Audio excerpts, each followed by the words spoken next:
Hello, friends. Brian Gailey, Klamath Falls News. Welcome to Ask Klamath.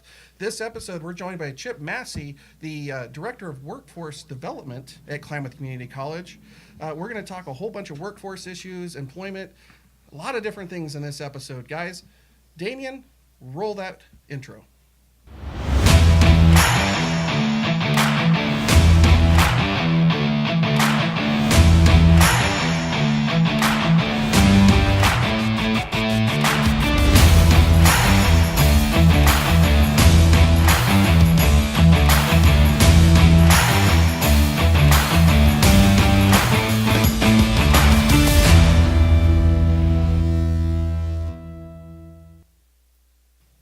Hello, friends. Brian Gailey, Klamath Falls News. Welcome to Ask Klamath. This is Season 2, Episode number 4. We're joined by Chip Massie, the Director of Workforce Development at Klamath Community College. Welcome, Chip. Glad to have you on the show. Well, thank you. I've been looking forward to it. And, yeah, there's a lot of things that we're going to talk about and cover today. But before we do, I want to actually talk about Chip's bio. This guy, he has done a little of everything. It's amazing. You began working for Klamath Community College as the Director of Workforce Development in 2016. Correct. In that role, you managed the Workforce Innovation and Opportunity Act, Education and Training Services at WorkSource Klamath. Correct. We'll talk a little bit about that a little bit later. Okay. You coordinate non-credit and credit workforce trainings at the school. You work with community partners to ensure and identify opportunities and help job seekers to get the training or education needed to complete in the modern workforce. That's the idea. That's a tongue twister. 21st century.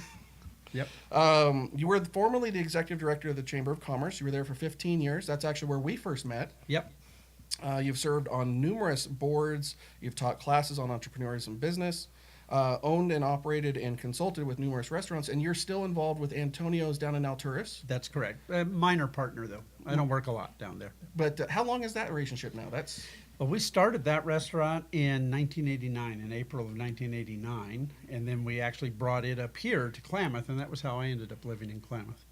You go way back. Way back. Lots of stuff. Yep. So, Chip, welcome to the show. We're glad to have you here. We got a lot of great things to discuss. Did I miss anything in all that? You did not. Well, I could just go on and on and on, but no, you didn't miss anything. That's all we needed. For today, that's all we needed. For today, that's all we needed. Yeah, the resume of Mr. Massie is just forever long. Well, if you add all the lovely things that I've done prior to getting to Klamath, so yeah. All right. So, guys, we're going to be taking your questions live during this broadcast. You're going to want to ask those in the comments below. And one of you guys that's asked a question is actually going to get win one of these rewards cards by Payday Fastbreak. Fastbreak is actually our presenting sponsor here for Ask Klamath. We couldn't do the show without them. So we will be picking one of those people to win $25 that you can use for fuel or food or whatever you like there at the store. Now, with that said, don't get mad if we don't get one of your questions asked on the air. I'm sure there's going to be lots of great questions. We may not be able to get to all of them, but we will sure try. So with all that housekeeping kind of out of the way, yes. You ready for a couple questions, Chip? Go for it. All right. What is your role as Director of Workforce? Well, that's a great question because it's actually evolved a little bit over my time at KCC. But really, the way I see it working now, it's to ensure that we have workforce training, education, and supporting programs that are aligned with local businesses and community needs. We really want to make sure that we're serving both Klamath and Lake counties. I work closely with businesses and organizations to understand their needs. And like you said, I help manage credit and non-credit programming, training, education to kind of meet those needs once we've talked to the business community. So you are regularly engaged with the business community. It's not just something on the side, right? Yeah, and try to be. I must admit, in the first year at KCC, while we were kind of pulling the department together, I wasn't out in the field as much.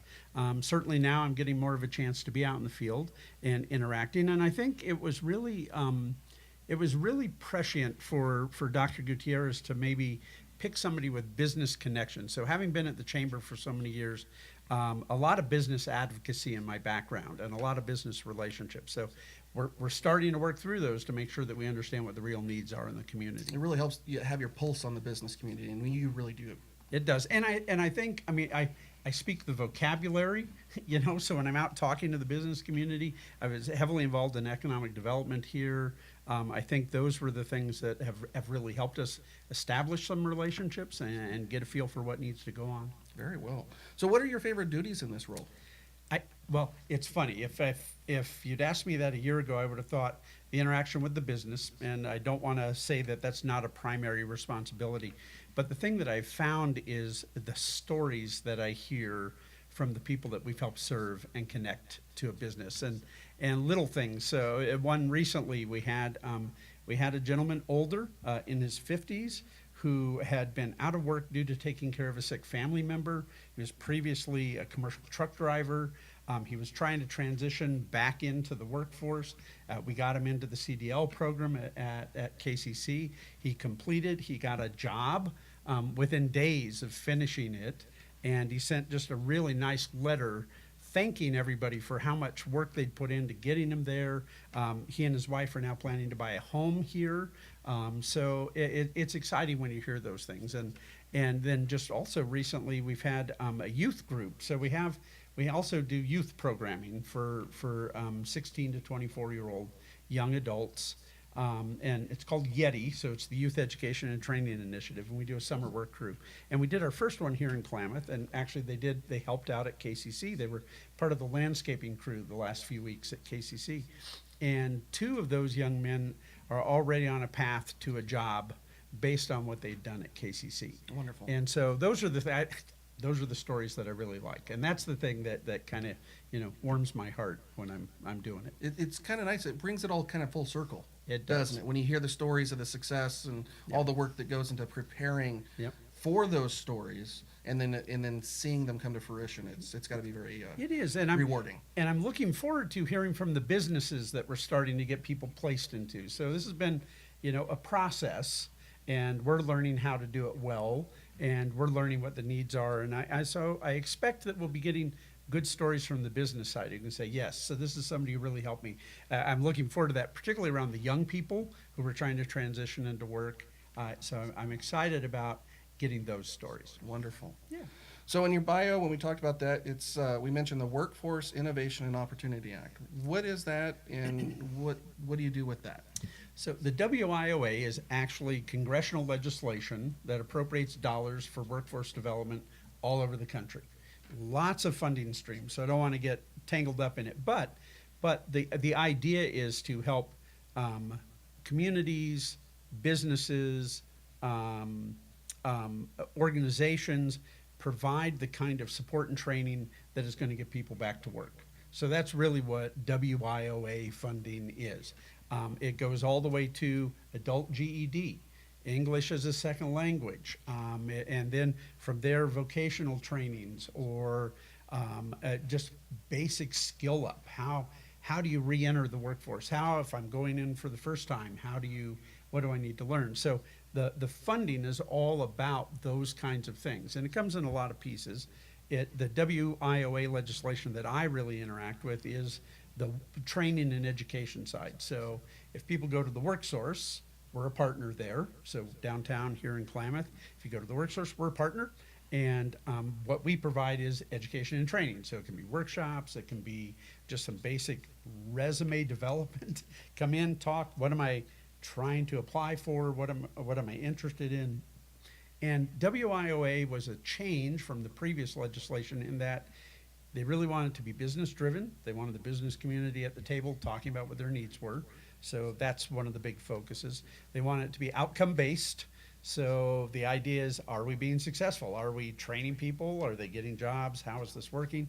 So we capture a lot of data around that, and that's one of the big jobs with it, and report that back. Okay, so lots of things going on. There's lots of things going on. So you not just tied into the business community, you're tied into funding and Absolutely. how that funding is used and various things like that as well. Yeah, and we work with a lot of organizations around that. So we at KCC in our department, we offer support for SNAP recipients. We offer support for TANF recipients. We offer support for students who are expecting or parenting, things that can keep them out of the workforce, things that can keep them from getting their education. DHS, and it is very, very focused on self-sufficiency. The idea of everything that we touch is our goal is to get everybody into a job within a year. So if we're investing public funds into them, which is what we're doing, in the sense that we are helping them with their education, we're helping them with their training. When we do that, our goal is to get them into work, so that they're doing that as quickly as we possibly can. So we work on a pretty tight timeline, trainings that are short term.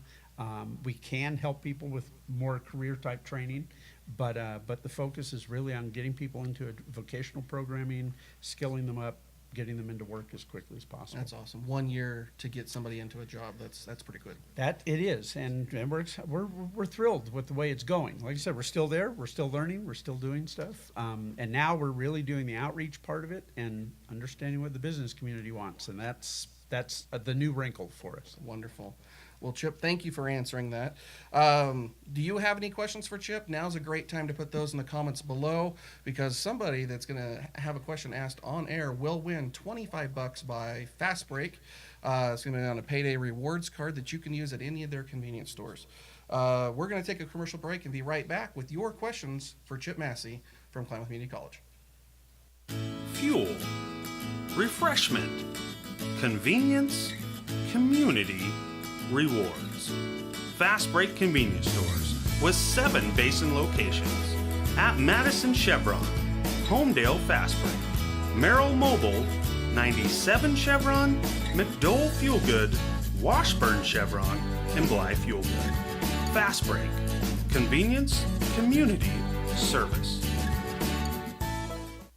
Slow down. Slow down and move over. And move over. When you see lights, vests, Or reflectors. please give us some room. Slow down and move over. when you need us. We've got your back. Do you have ours? You got our back? You got ours? You got our back? Please, slow down. And move over.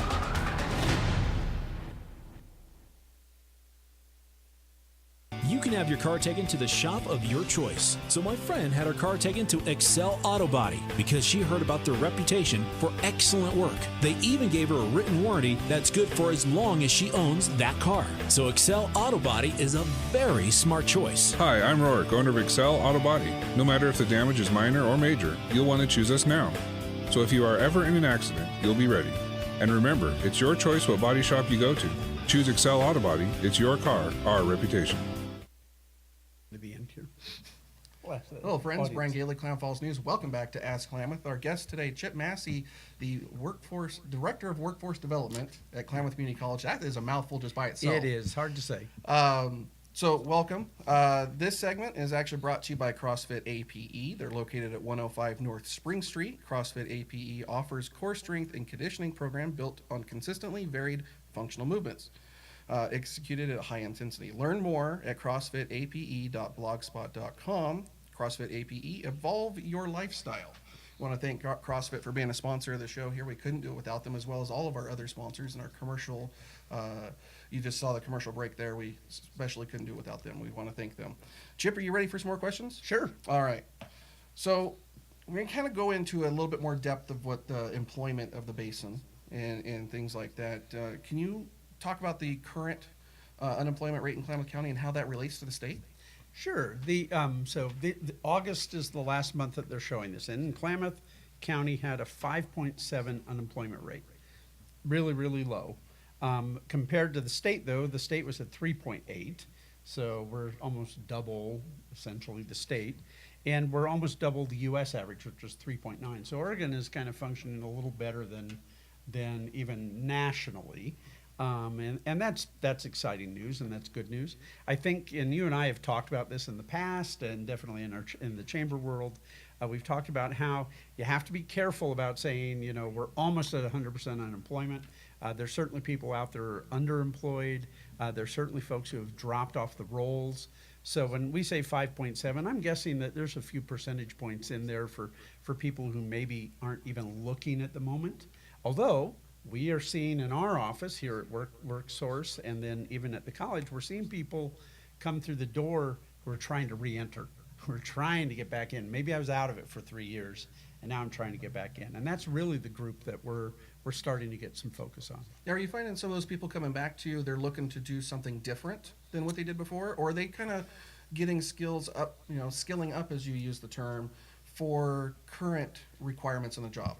And I think, and that's really the question, and the good question. So I think really where we are, and we're seeing a little bit of a split. There are a lot of folks who realize maybe the job they had isn't the job they're going to have or that they want in the future.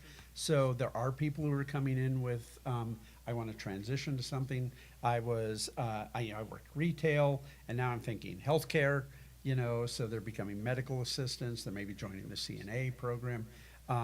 We're seeing some transition. People are starting to ask good and intentional questions about where are the jobs going in the future.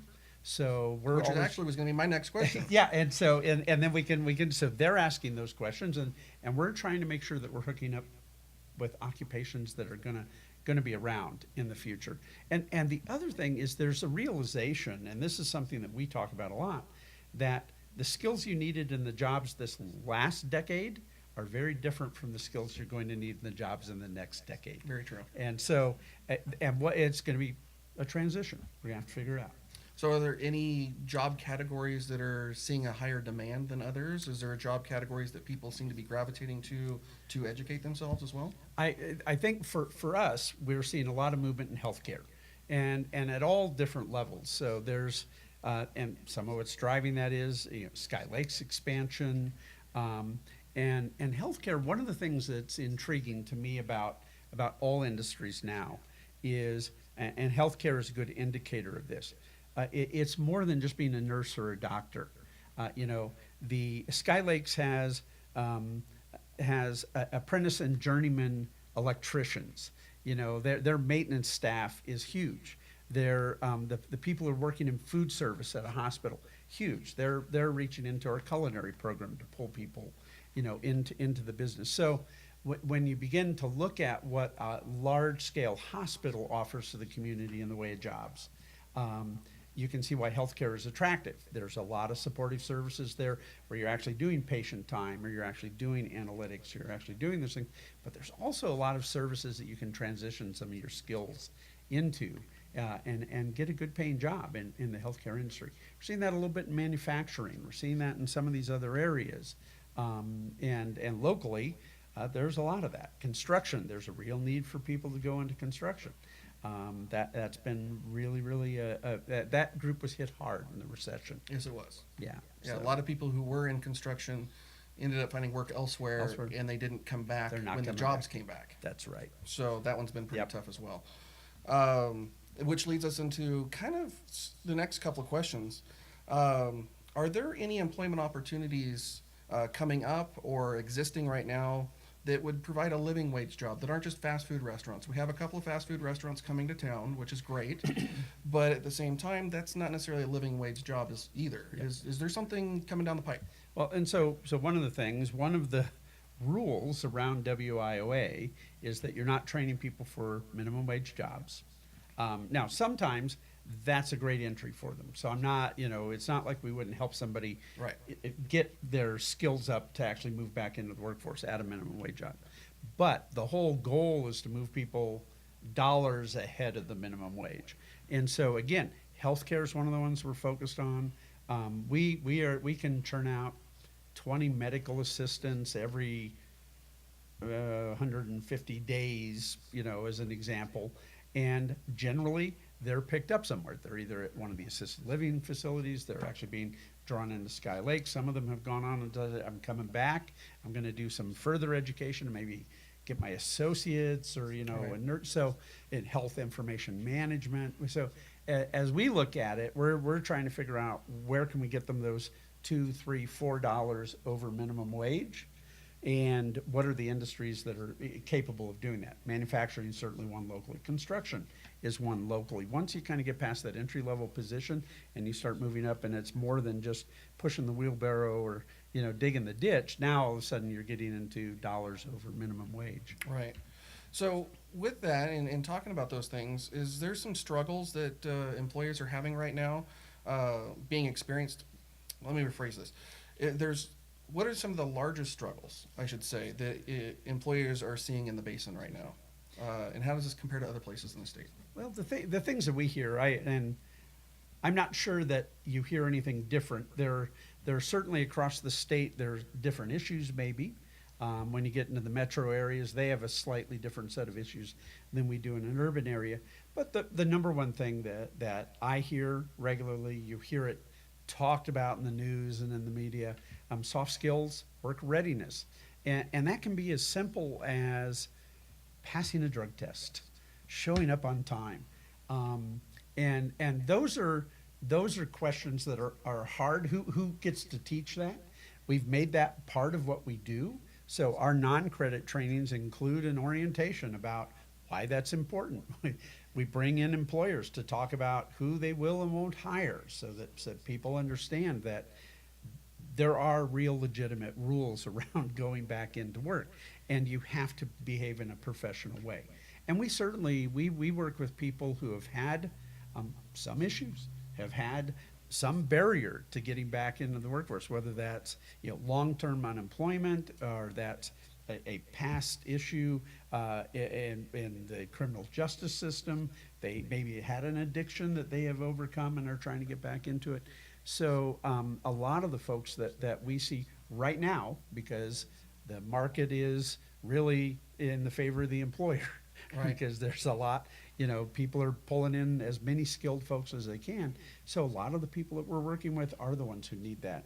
One of the things that I appreciate about KCC, and particularly Dr. Gutierrez, is he has a view of what is really facing kind of the modern workforce, and he's trying to make sure that KCC is well positioned to deal with that. And so when I look at what's going on for the next 10 years or the next 20 years, it is really about critical thinking, problem solving, having the ability to work autonomously. So being there on time, doing the job properly, those kinds of things. The need to be comfortable with all technology. Very much. Because broadly technology is in the workplace. And then you have to have something beyond your high school diploma or your GED. Because if you don't, you're not going to fit in the workforce that is being developed for this next 100 years. Right. And so if you're not doing that, the other thing I also think that is being embraced at KCC that's an important part of what we do is this lifelong learning. So come in, get some training, go out, do some work, come back, get some more training, go out, do some more work, and I think that's a really big part of what we're doing too. Lifelong learning. I like that because you never really stop doing that anyway. And to have the school there is another resource to be able to do that with. And that could be something as simple as an art class or photography class. Absolutely. Or some cooking class or non-credit, or it can be credit related. So correct. Lifelong Absolutely. learning is definitely pretty big. It's important. Very important. So thank you for answering those, Chip. I appreciate it. Don't forget, guys, we are giving away a $25 Fastbreak card, just like this one right here, loaded, that can be spent anywhere at those Fastbreak convenience stores. And when you're get your questions in. This is a great time to do so because we're going to take a break. But we're going to be right back with Chip Massie talking more about workforce here in the Klamath Basin. Fuel, refreshment, convenience, community, rewards.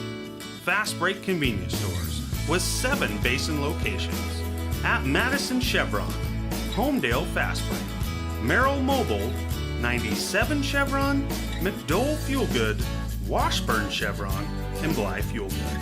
Fastbreak, convenience, community, service. Slow down. Slow down and move over. And move over. When you see lights, Vests, Or reflectors. please give us some room. Slow down and move over. when you need us. We've got your back. Do you have ours? You got our back?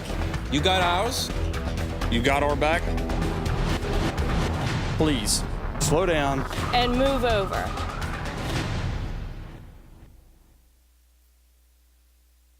You can have your car taken to the shop of your choice. So my friend had her car taken to Excel Auto Body because she heard about their reputation for excellent work. They even gave her a written warranty that's good for as long as she owns that car. So Excel Auto Body is a very smart choice. Hi, I'm Rourke, owner of Excel Auto Body. No matter if the damage is minor or major, you'll want to choose us now. So if you are ever in an accident, you'll be ready. And remember, it's your choice what body shop you go to. Choose Excel Auto Body. It's your car, our reputation. Welcome back to Ask Klamath, presented by Fastbreak. You just saw their commercial there, and actually somebody today is going to get $25 on a payday rewards card that you can use inside the convenience store. So that's going to be to anybody asking a question during the show. I do see a couple questions already. We're going to get to those in the next segment, but get those questions in. We'd love to hear what you got to say. This segment is actually brought to you by the Klamath County Fairgrounds. There are a couple of events happening this weekend. The Jefferson State Jackpot Winter Series Rodeo, that's a heck of a name, kicks off Friday and has events scheduled all weekend long. The annual PEO rummage sale is going to be in the Lindman building on Friday and Saturday as well. That's always a great event to go check out. And there's a flu clinic that's going to be in the Lindman building, meeting room B, on Saturday as well. So you can get your flu shot and check out the rummage sale and go watch a rodeo all at the same time.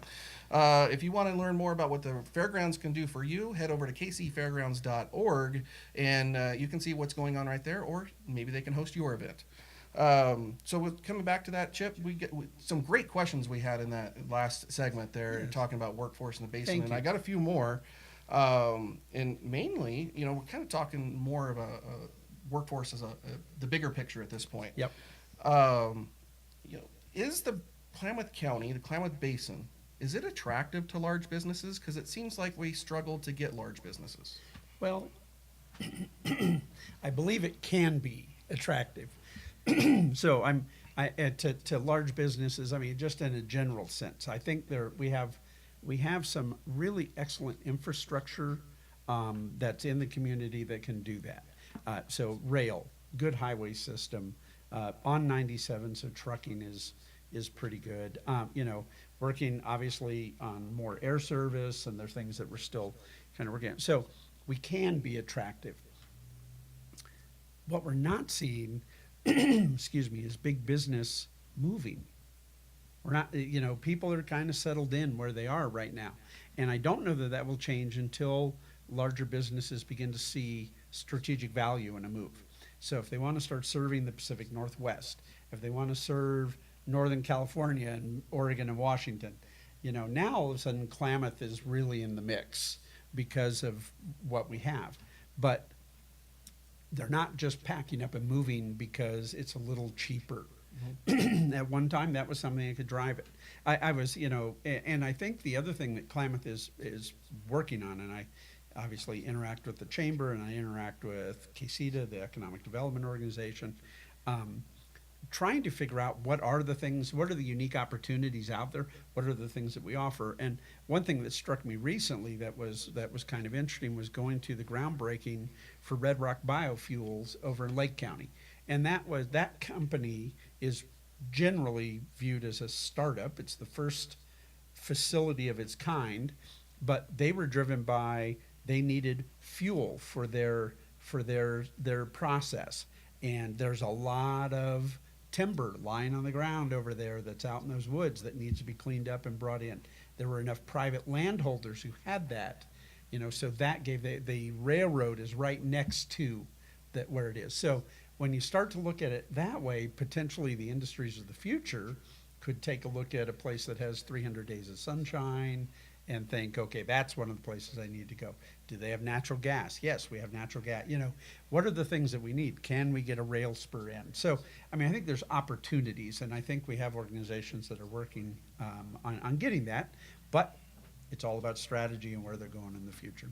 Do you find that many of those big businesses are moving in general? It's not just the Klamath Falls area. Are they, the Central Valley or the Rogue Valley, or are businesses moving at all? Well, I think from the seat I'm in now, it's less so, but maybe more than it was 10 years ago. Okay. And again, strategic value. Where's Right. your customer? How are you are you reducing costs for the delivery of your product or service. And that's what's driving those kinds of things.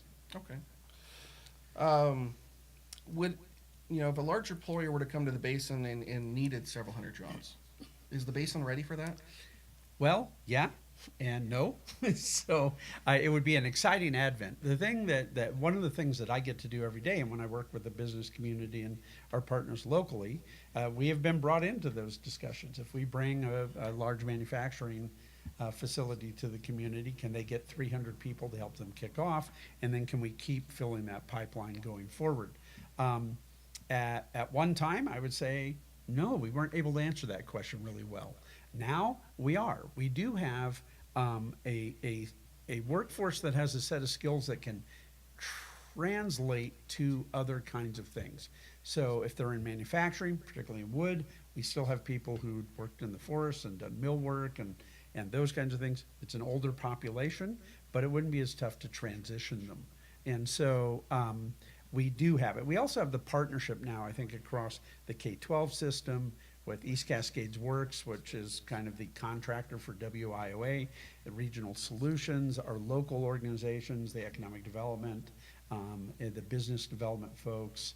I think we have the pipeline in place so we can say, if you tell us when you need them, we can get them skilled and have them ready, and then we can continue to provide, because there's always turnover in large businesses. So 300 people, but that might mean 50 are having to be replaced every year, and so what's that look like going forward? We have answers to those questions now. Okay. This may be more of a Casita follow-up, right? And we're waiting to talk to the guys at Casita and get them on the show. But with that in mind, is there something along those lines in the pipeline? Is there something going on? There's always something in the pipeline. Gotta love the ambiguous answer. I knew that was coming, but Yep. Now, it's kind of shifting a little bit. Skilled occupations, Yes. right? Your journeyman, your licensed people, your things like that. It seems Klamath Falls Basin, the county, is a little short on those. A lot of those go unfilled, and those worker trades and things like that. Why is Klamath County kind of short on those? Do you know? I think there's lots of reasons. That the simplest ones and the ones that we look at, we're still pretty rural, and so those kinds of position, when we have somebody in an apprenticeship program here and they move on to journeyman status, they can make $20 an hour more in the Rogue Valley. Or they can move up to Bend and join a construction company there and make significantly more because of where the markets are hot. So we tend to lose some of those folks. Our goal is to always bring them back, give them a reason to come back to the community. But we've also had real success with keeping people in some of the local businesses, and making sure that they are in it because they like the lifestyle the community offers, and those are the kinds of things that you're always trying to balance. But there are some positions that it's hard to convince them they need to stay here when somebody's offering them a $10,000 signing bonus in another community to come and join them. So And it's kind there of are fight issues. that, or It not necessarily fight that, but compete with that. It sometimes. is. It's hard to compete, and so we do a lot of good training. We have a little bit of a brain and skills drain because of it. But all you have to, in my view, you just keep doing it, because out of every group, somebody sticks. So you just keep working it. You keep providing the training. You keep moving it forward, and eventually you get people to stick. Very much. So is there any driving force that you think, you mentioned like area and things like that are diverse? I mean, you go 30 minutes in any direction, you're in something completely different here from the basin. Yep. If you want mountains, if you want desert, if you want lakes, it's all around. It's a great playground. Do you find that culture, that lifestyle we have here at the basin is a great reason it has been keeping people here? I think it's the people who want to live this lifestyle. Yeah, they're figuring out ways to stay here. They're transitioning to jobs that let them stay here. I think one of the things that we're all still trying to figure out, and this goes all the way down to tourism, is how do you attract people here who might like the things that we have to offer, and are they willing to stick around? What demographic is potentially that next set of skilled, highly skilled workers that we might be needing in our community. What are the kinds of things they want to see? We wrestle with that every day. You see it on the front page of the paper, every day. What kind of community do we want to be, and who are we trying to attract? And it's a big part of the discussion, and I think it's valuable, and I think we need to stick to it. Okay. Last month, KCC announced that the college was awarded an $8 million grant for construction of a new apprenticeship and industrial trade center. Do you have any information on that, what that might become? Well, I have marginal information because it's really all the details haven't been worked out. But yes, so we have an opportunity to it's really kind of a challenge grant. So we're having to match. We're about to start some sort of local fundraising effort and other grant writing efforts around it.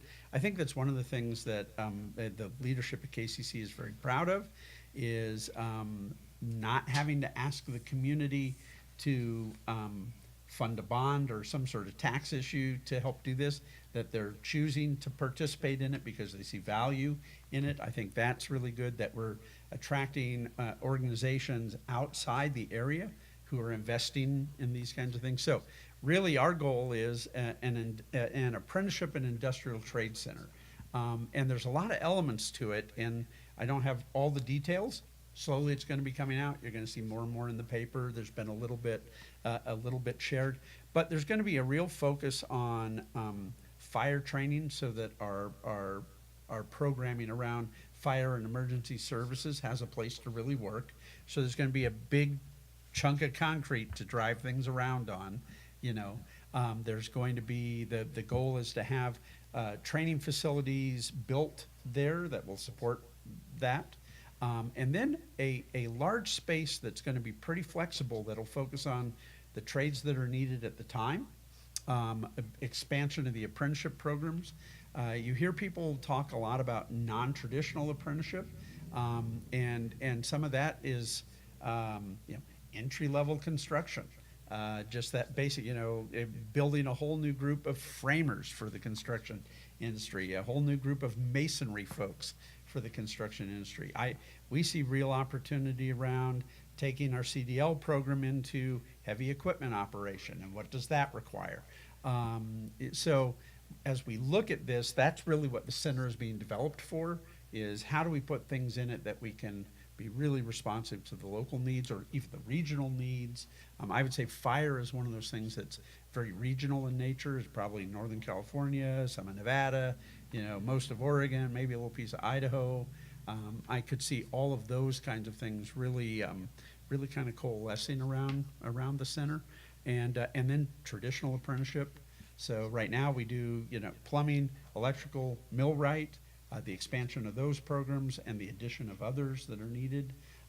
The welding program would now have a home, a real home, because right now it's kind of shared. A lot of the welding takes place up at Oregon Tech's campus, So that's everything that's going to move in there. A lot of hands-on, roll up your sleeves, get your fingernails a little dirty, kind of work. Kind of what used to be referred to as vocational education, right? Absolutely, really was, yeah. And this is really helping that come back.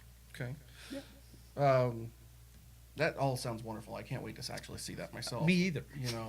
I'm excited about it. The graphics I've seen show a huge chunk of the campus is actually going to be dedicated to it, and the whole shift there, the culture itself is shifting, and what's President Gutierrez wants to take the campus in a direction, and you mentioned that earlier, and I think he's really embracing that apprenticeship, vocational schooling, and whatnot, bringing that here. And I think one of the things too that's really exciting is it also academic degrees in those areas. I mean, so you can or the beginnings of one in a transfer to Oregon Tech for things, or the beginnings of a teaching career at KCC and a move to SOU to become a teacher.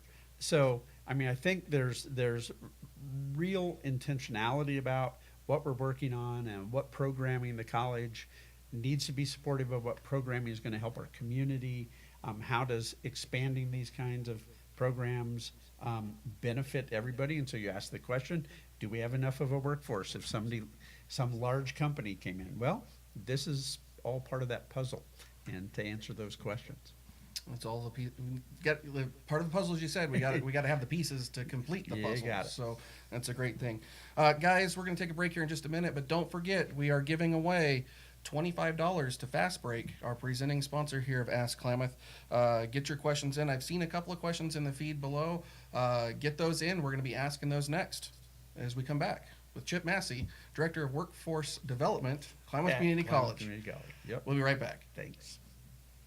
Fuel, refreshment, convenience, community, rewards. Fastbreak convenience stores with 7 basin locations at Madison Chevron, Homedale Fastbreak, Merrill Mobile, 97 Chevron, McDowell Fuel Good, Washburn Chevron, and Blythe Fuel Good. Fastbreak, convenience, community, service. Slow down Slow down and move over. and move over. When you see lights, Vests. Or reflectors. Please, give us some room. Slow down and move over. when you need us, We've got your back. Do you have ours? You got our back? you got ours, you got our back. Please, slow down. And move over.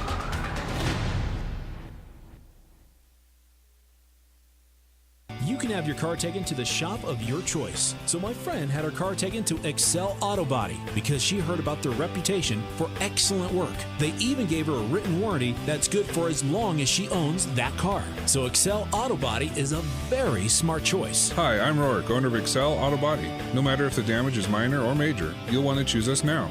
So if you are ever in an accident, you'll be ready. And remember, it's your choice what body shop you go to. Choose Excel Auto Body. It's your car, our reputation. Hello, friends. Brian Gailey, Klamath Falls News. Welcome back to Ask Klamath. We're joined here today by Chip Massie. I know you were trying to tag a friend over there. Lacey's actually off camera over there from KCC, Public Information Officer, and they're trying to do a little thing going on over there. This section's actually brought to you by Shasta Family Dental. Dr. Brown has created a team of individuals that hold high value in family, community, honesty, integrity, and compassion. They provide quality, compassionate dental care through trust and respect of their patients. They care for you and the community. Shasta Family Dental is located across from the City Police Department on Shasta Way. Learn more at shastafamilydental.com or give them a call, 541-884-5474. Shasta Family Dental, caring for our community. Again, thanks to all of our sponsors, including Shasta Family Dental. Again, we could not do this show without them. So, Chip, what's on your mind today? Oh boy, that's scary to let me have the soapbox for a few moments here. But the things that I look for and that I want to be talking about next. So we've kind of talked about what we've done, maybe some of the future. I think one of the things in workforce development that all of us have to wrap our arms around going forward is, in the boom times, we have a group of folks who are maybe lower skilled, underserved, undereducated, and I look at that as the opportunity to begin to invest in that group and to really start to skill them up, knowing that in the next little recession, the skilled workers who are rejoining the job search category are probably going to be picked up first, but that we should always be looking ahead to that next boom. So I think we want to talk about how do we do that. So it isn't that the economy is going great and unemployment is at historic lows, so we're not going to invest in helping people get back into the workforce or do that, because I think that's something that has happened. And then the other thing that we're looking at and we're wrestling with, and I think the business community is a little bit a part of this wrestling match. You and I have talked about it over the years. But one, giving opportunities to people who really need it. So how do you go out and find those folks?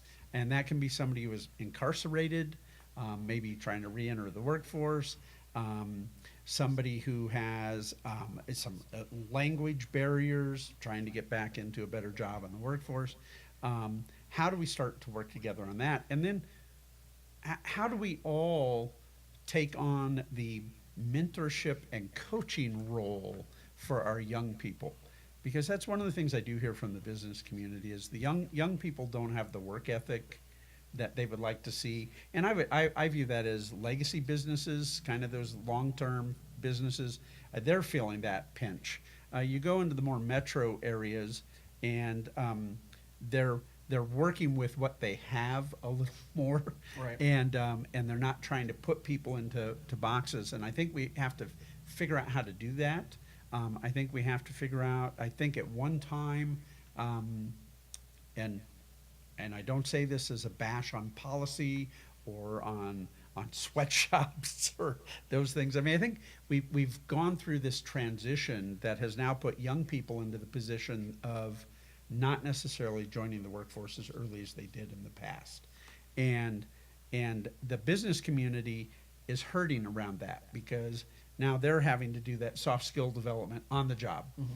And I think, unfortunately, that's where it's ended up, is schools are doing that, workplaces are doing that. How do we do that effectively? How do we help that group? I think those are things that we really want to be focused on going forward.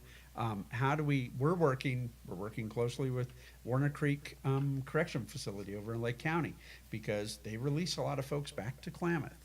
And so we want to be there behind the fence talking about what's it like to go back to work. How do we help you skill up? You've been out of work for 6 years because of the time you were incarcerated, that you were in custody.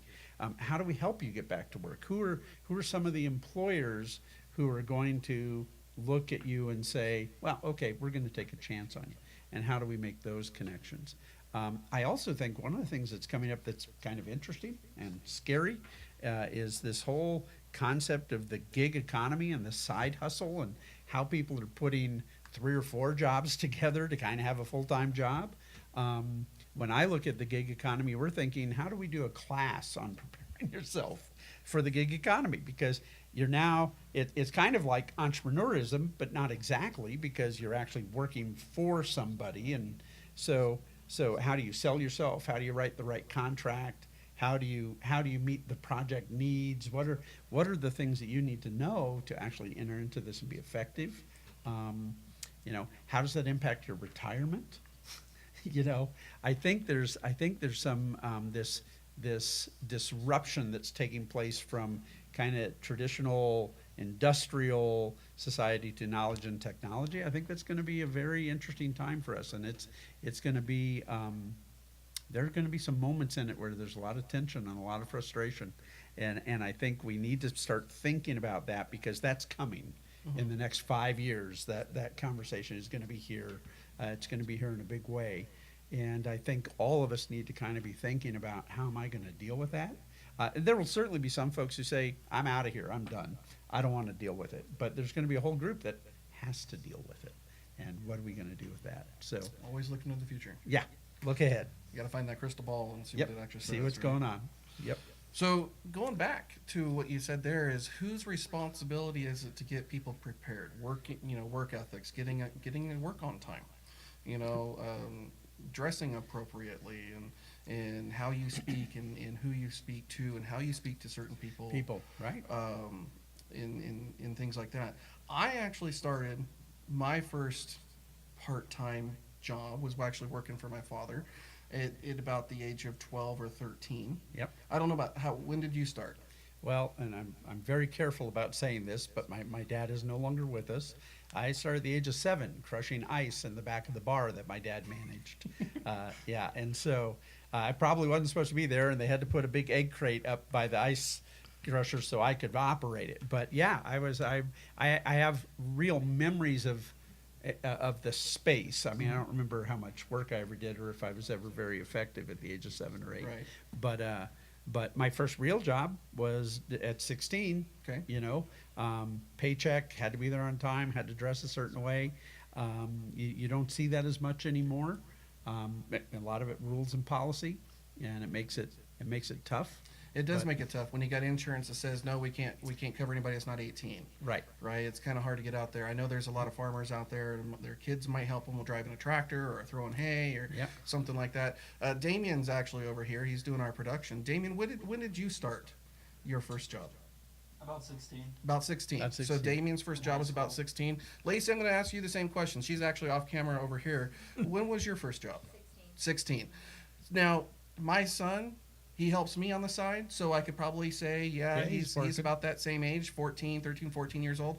My daughter, on the other hand, doesn't really have that desire. She's 16. So Yep. it kind of fits in with some of what we're experiencing today. Yeah.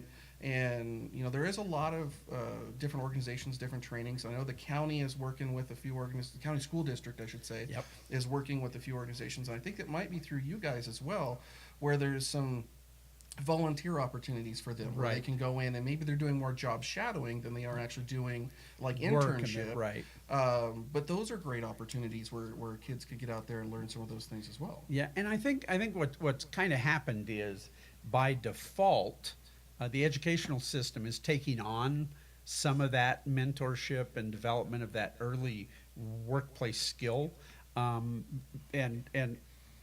again, nobody to be blamed, but that's where it's ending up. So K-12, It's just a transition. yeah, Not necessarily blame. right. But it is Just transition. it's changing, and so we go to the K-12 system, and they're doing internships and job shadowing and volunteer fairs. We're doing that at KCC. OIT is doing that. So Oregon Tech is involved in that. Luckily, we have a lot of local, particularly in the government organizations and the nonprofit world, but even in the business community, we have people who are being very responsive to that kind of thing. So one of the things that we're looking at is how do you help those youth who maybe graduated high school but didn't have the grades or the interest in trying to go on and get a 4-year degree, and they weren't getting any vocational training, and now they're sleeping on somebody's couch because they're an adult, and maybe they have a job. How do you reach those people? How do we get those young adults back into the system? And Right. so there are a lot of challenges, whether the economy is going well or whether it's not. And the challenge is just a little different and who you're going to be working with. So I just think it's one of those things that we have to be aware of. We all have to be kind of coaching and mentoring.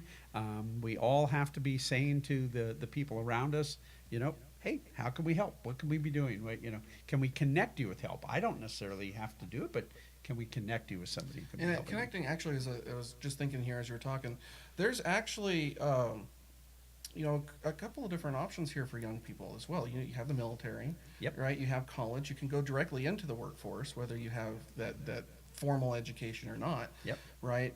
Is there something along the lines of somebody coming out of high school where maybe it's with you guys that they can help find that direction? Well, I think there are places to go to find that direction. And one of the recommendations that I have is continue your education. So go get involved, whether that's vocational training, whether that's a degree course in academics, whether that's on the job and trying to move up. There are people who will help you do that.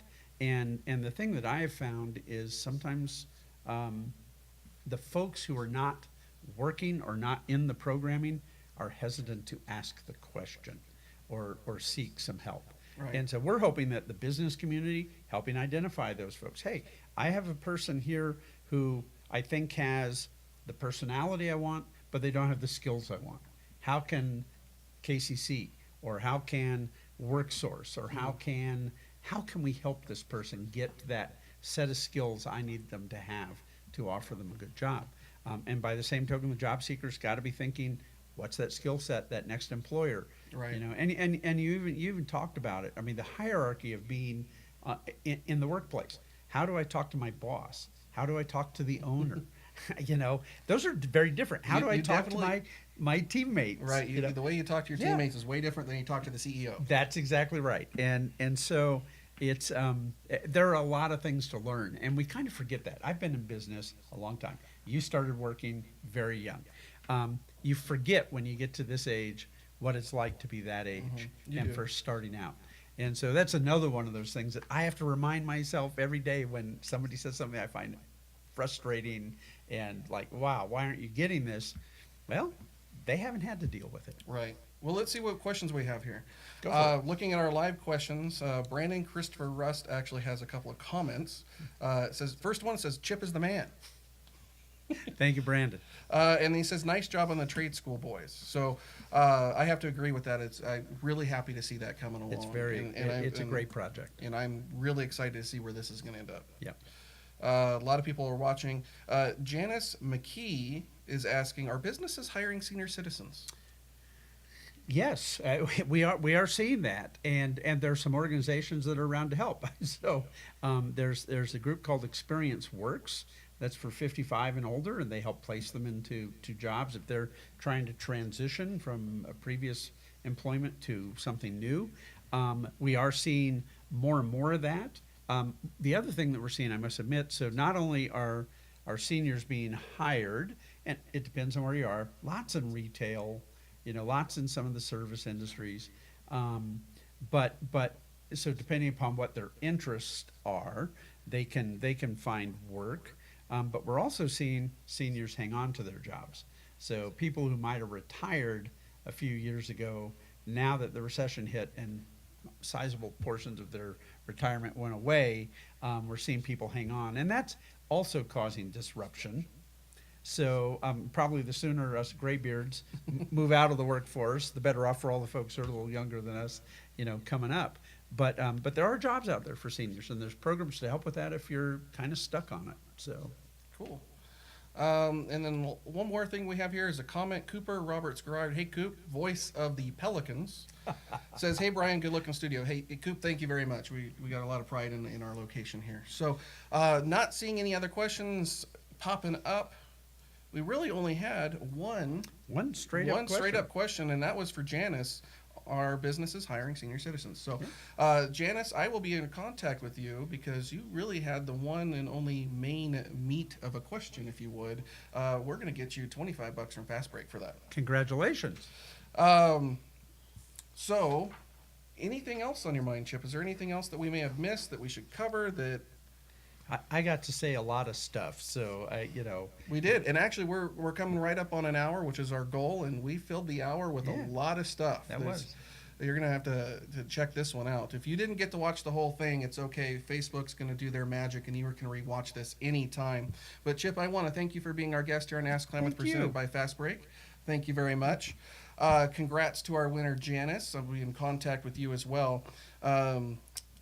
Ask Klamath is a production of Klamath Falls News. It's hosted by myself, Brian Gailey. Off camera, our show producer, monitoring audio, doing all the switching and everything over there is Damien. Hi, Damien. Thank you for doing so. Good job. Speaking of interns and skill levels and everything like that, Damien's been doing this now for going on about 5 months, I would say, being our intern.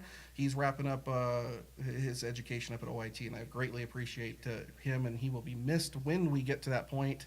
But I'm going to hold on to him as long as I can.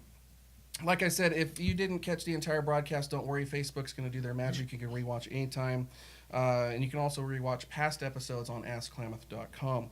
If you've been entertained and you learned something, please like it, share it, this video and everything else.